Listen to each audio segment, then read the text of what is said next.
संसद के मॉनसून सत्र के तीसरे हफ्ते में भी विपक्ष का भारी हंगामा जारी रहा, जिसकी वजह से संसद का कामकाज प्रभावित हो रहा है। हालांकि लोकसभा में शोर शराबे के बीच ही एक विधेयक को पारित कराने में सत्ता पक्ष को कामयाबी हाथ लगी। उसके बाद लोकसभा को दिन भर के लिए स्थगित करनी पड़ी। राज्यसभा में भारी गतिरोध के बीच संसदीय कार्य मंत्री किरण रिजिजू ने विपक्षी सांसदों को शांत करवाने की कोशिश की। उन्होंने कहा कि विपक्षी सांसद सदन को नियम के तहत चलाएं।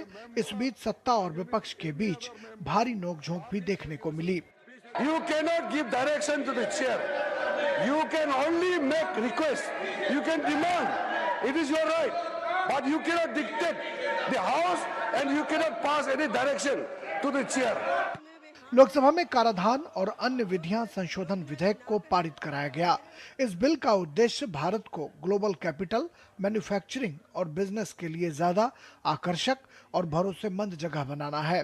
साथ ही विधेयक के जरिए टैक्स और साथ ही कई नियम और प्रक्रियाओं को आसान बनाया जाएगा, ताकि विदेशी निवेश को बढ़ावा मिले।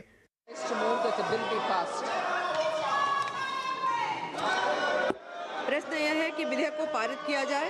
जो सदस्य इसके पक्ष में है वो हाँ कहें, जो सदस्य विरोध में है वे ना कहें। मेरे विचार में निर्णय हाँ वालों के पक्ष में हुआ, हाँ वालों के पक्ष में हुआ। प्रस्ताव स्वीकृत हुआ और विधेयक पारित हुआ। सरकार ने अपनी स्ट्रेटेजी में थोड़ा सा बदलाव किया है। सरकार का मानना है कि जितने भी पेंडिंग बिल्स हैं उनको लोकसभा और राज्यसभा से पारित करा लिया जाए, और इस तरह की तस्वीर लगातार लोकसभा और राज्यसभा में दिख रही है।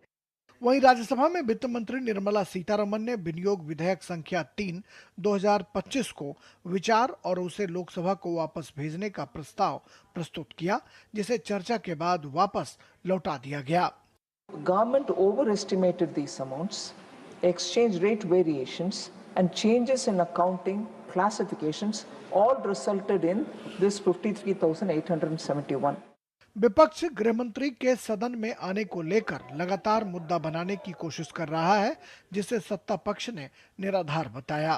भाजपा के वरिष्ठ नेता रविशंकर प्रसाद ने विपक्ष के उस आरोप को खारिज किया है, जिसमें दावा किया जा रहा है कि गृह मंत्री संसद में नहीं आते।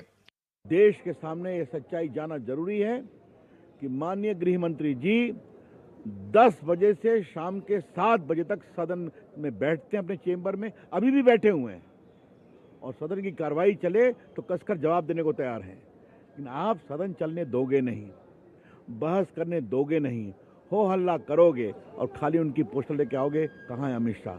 मैं उनसे पूछना चाहता हूँ कि जब सदन तो तभी चलेगा जब गृह मंत्री जी आए, तो क्या गृह मंत्री जी 11 बजे नहीं आ सकते? वो इंतजार करेंगे कि सदन पहले ऑर्डर आए तब मैं चलूं? संसद के मॉनसून सत्र में अब कुछ ही दिन शेष बचे हैं। ऐसे में सत्ता पक्ष की कोशिश होगी कि वो लटके पड़े तमाम विधायी कार्यों को निपटाएं, लेकिन सब कुछ निर्भर करेगा विपक्ष के रवैये पर।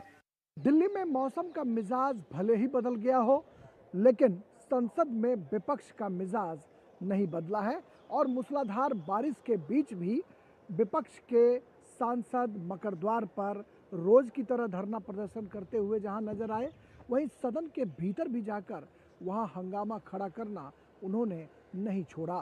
विपक्ष की मांग है कि गृह मंत्री सदन में आकर बयान दें, और सत्ता पक्ष का कहना है कि गृह मंत्री तो सदन रोज आते हैं, सदन ऑर्डर में हो तभी तो हम गृह मंत्री को सदन में जवाब के लिए बुलाएं।